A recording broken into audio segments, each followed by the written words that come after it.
इसरो के चंद्रयान-3 ने अंतरिक्ष में मचाया ऐसा भौकाल जिसे देखकर रूस छोड़िए चीन और ब्रिटेन का हुआ बुरा हाल। 16 अगस्त के दिन इसरो के वैज्ञानिकों ने दबाया सा बटन जिससे दहाड़ते हुए चांद के करीब पहुंचा भारत का चंद्रयान। दोस्तों, पिछले 30 दिनों से बिना रुके सफर करते हुए भारत का चंद्रयान अपनी मंजिल के बेहद करीब पहुंच चुका है। इसी बीच इसरो की तरफ से एक बहुत बड़ी खबर निकल कर आ रही है जिसे सुनकर भारत के दुश्मन देशों की हवा टाइट हो गई है और चीन की बातों में आकर चंद्रयान-3 के पीछे लूना 25 भेजने वाले रूस की तो बैंड बज गई है। तो आखिर 16 अगस्त के दिन चंद्रयान-3 ने ऐसी तो क्या करामात कर दिखाई है जिसकी खबर पूरी दुनिया में आग की तरह फैल रही है। और इस मिशन से जुड़ा ऐसा तो क्या सीक्रेट है जिसे इसरो ने पूरे 1 महीने से छिपा कर रखा था। जानने के लिए वीडियो को अंत तक जरूर देखिएगा।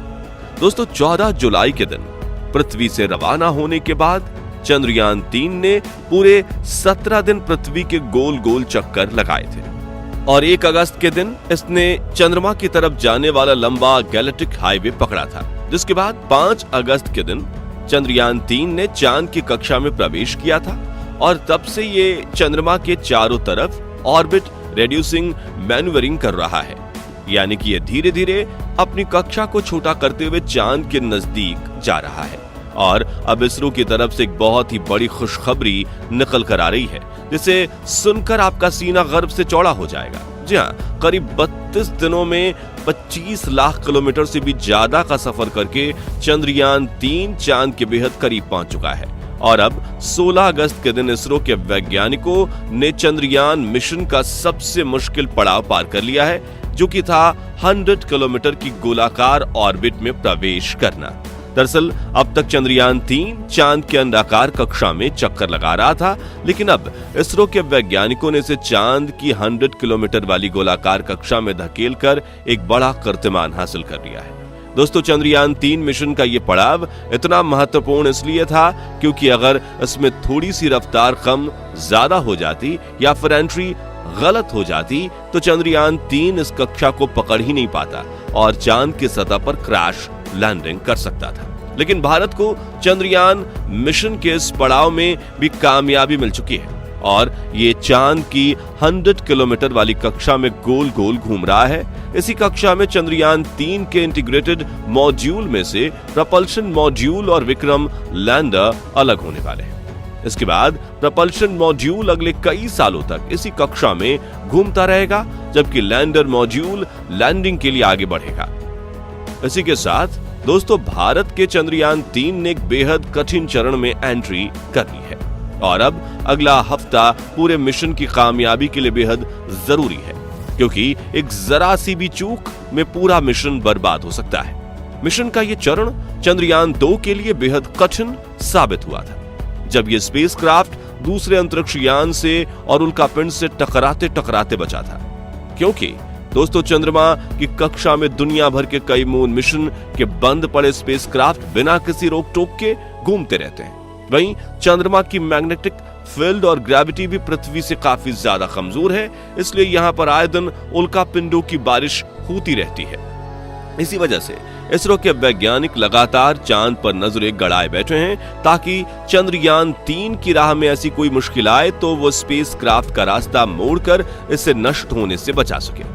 अब चंद्रयान-3 मिशन के आगे के शेड्यूल की बात करें तो इस ऑर्बिट में प्रपल्शन मॉड्यूल से अलग होने के बाद चंद्रयान-3 का लैंडर मॉड्यूल अपनी विक्रम धीरे धीरे रफ्तार को कम करते हुए 20 अगस्त के दिन डी ऑर्बिटिंग के चरण में दाखिल होगा, जिसमें इसकी ऑर्बिट को घटाकर 100 किलोमीटर इंटू 30 किलोमीटर की अंडाकार ऑर्बिट में स्थापित किया जाएगा, जिसमें रहकर विक्रम लैंडर अपने कैमरास की मदद से लैंडिंग साइट का दौरा करेगा और सब सही रहा तो दूसरे चक्कर में 30 किलोमीटर की ऊंचाई से अपनी ऑर्बिट छोड़ देगा और चांद की सतह पर लैंडिंग करने के लिए रवाना हो जाएगा। इस लैंडिंग प्रोसेस में विक्रम लैंडर का एडवांस आर्टिफिशियल इंटेलिजेंस एल्गोरिथम समय समय पर डीबूस्टर चालू करके लैंडर की रफ्तार को कम करेगा और आखिर में करीब 2 मीटर प्रति सेकंड की वेलोसिटी यानी कि 7 किलोमीटर प्रति घंटे की रफ्तार से चांद की सतह पर लैंडिंग करेगा।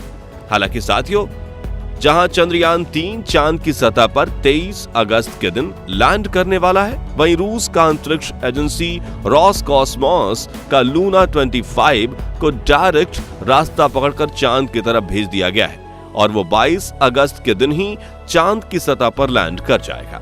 जो सुनकर कई भारतीय काफी ज्यादा हताश हुए थे, क्योंकि लूना 25 ने चंद्रयान 3 की लैंडिंग का इलाका भी चुरा लिया है। यानी कि जहां भारत चांद के दक्षिणी ध्रुव में लैंडिंग करने वाला पहला देश बनने वाला था, अब वहीं लूना 25 अगर सही सलामत लैंडिंग कर लेता है तो रूस दक्षिणी ध्रुव पर विजय पाने वाला पहला देश बन जाएगा। लेकिन आपको बता दें कि इसरो ने पूरी दुनिया से एक सीक्रेट छिपा कर रखा है, जिसके बारे में पता लगते ही रूस का तो डर के मारे गला ही सूख गया है। और वो सीक्रेट ये है कि चंद्रयान 3 के पास करीब 2 एक्स्ट्रा दिन हैं और अगर इसरो चाहे तो इसकी रफ्तार को बढ़ाकर या जो एक्स्ट्रा चक्कर लगाने वाला उसे घटाकर 21 अगस्त को ही चंद्रयान 3 को दक्षिणी ध्रुव पर उतार सकता है। हालांकि फिलहाल इसरो का ऐसा कोई प्लान नहीं है, क्योंकि हम कंपटीशन में नहीं बल्कि मिशन को सफल बनाने में यकीन रखते हैं। और इस वक्त जिस तरह से चंद्रयान 3 आराम से आगे बढ़ रहा है, ऐसे में इस मिशन की सफलता के चांसेस पूरे 100% है। लेकिन अब कई लोगों के दिमाग में यह सवाल उठ रहा है कि आखिर इसरो ने चांद पर जाने के लिए इतना बड़ा रास्ता चुना ही क्यों?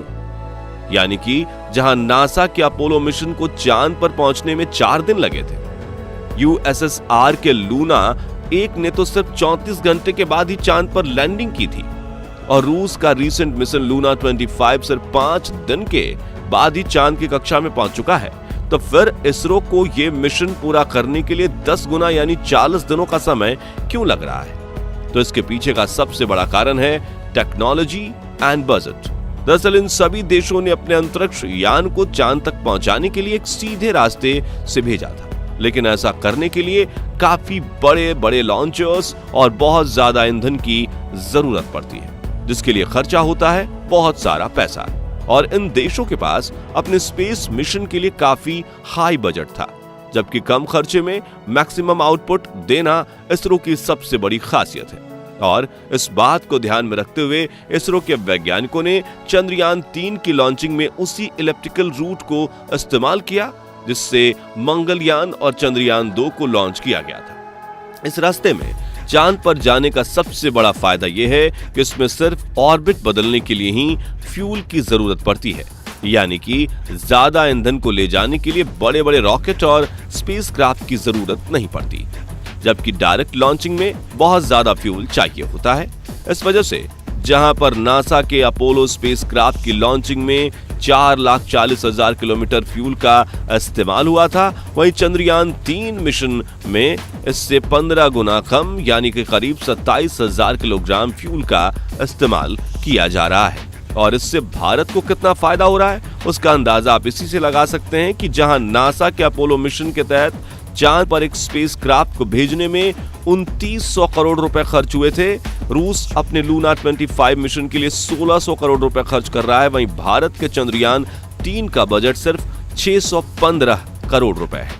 और ये आपको जानकर खुशी होगी कि इसरो के एक्स चेयरमैन जी माधवन नायर का कहना है कि भले हमारा बजट कम हो, लेकिन हमारी टेक्नोलॉजी इतनी ज्यादा पावरफुल है कि भारत के मून मिशन का सक्सेस रेट दुनिया भर के मून मिशन से 50 गुना ज्यादा है। और दोस्तों, भारत की अफोर्डेबल टेक्नोलॉजी में इसी निपुणता को देखकर रोसकॉस्मोस, नासा और चीन समेत पूरी दुनिया के कई बड़े स्पेस एजेंसीज को इसरो से जलन होती है, क्योंकि उन देशों की गवर्नमेंट भी अपने स्पेस एजेंसीज पर आए दिन दबाव डालती है कि आप भी इसरो से कुछ सीखो और अपने मिशन में थोड़े पैसे बचा लो। लेकिन वे लोग चाहकर भी इसरो जितने कम बजट में अपनी कोई स्पेस मिशन को नहीं कर पा रहे हैं। तो दोस्तों, अगर आपको भी चंद्रयान 3 मिशन को लेकर इसरो पर गर्व महसूस हो रहा हो तो कमेंट बॉक्स में भारत के वैज्ञानिकों की तारीफ में 2 शब्द जरूर कहिएगा। वीडियो पसंद आया हो तो इसे लाइक और शेयर जरूर कीजिए। साथ ही ऐसे ही कमाल की वीडियोस देखते रहने के लिए हमारे चैनल को सब्सक्राइब कर दीजिए। यदि आप फेसबुक पेज पर हैं तो पेज को फॉलो करना बिल्कुल भी ना भूलें। वीडियो को अंत तक देखने के लिए आपका बहुत बहुत धन्यवाद।